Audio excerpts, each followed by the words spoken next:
Nagimbal si Lorena nang sabihin ni Atty. Marcelo ang isang nakakapangilabot na balita. Pinatay si Father Lester matapos nitong tumistigo para sa kanya. Halos hindi makapagsalita si Lorena, ang paring naging ilaw ng katotohanan at tanging sumusuporta sa kanya, ngayoy wala na. Samantala, napanood ni na Wilfred, Dennis, Amber at Ronnie ang balitang ito. Napatitig si Wilfred sa TV, hindi makapaniwala.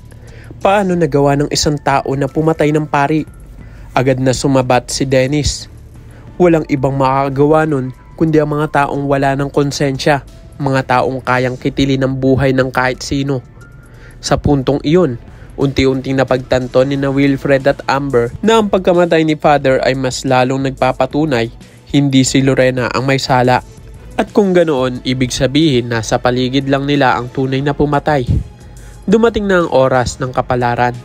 Habang mas lumilinaw ang kaso ni Lorena, para namang dinudurog ang puso ni Wilfred. Naisip niya ang bigat ng kasalanan na gawa. Hindi siya naniwala sa asawa at mas pinili pa niyang sundin ang galit at hinayaan niyang lasunin siya ng mga salita ni Ronnie. Ang pinakamasakit, dahil sa kanyang ginawa, si Lorena ay nawalan pa ng anak. Kaya't hindi na siya nakatiis, dumalaw siya kay Lorena. Lorena, nag-aalala ako para sa'yo. Baka ikaw na ang sunod na target ng pumatay kay Father. Ngunit sinalubong siya ng matinding galit ni Lorena. Ngayon ka lang nag-aalala? Matapos mong ipamukha sa akin na wala akong halaga. Matapos kong mawalan ng anak dahil sa'yo, saka ka lang magiging concern? Tahimik si Wilfred.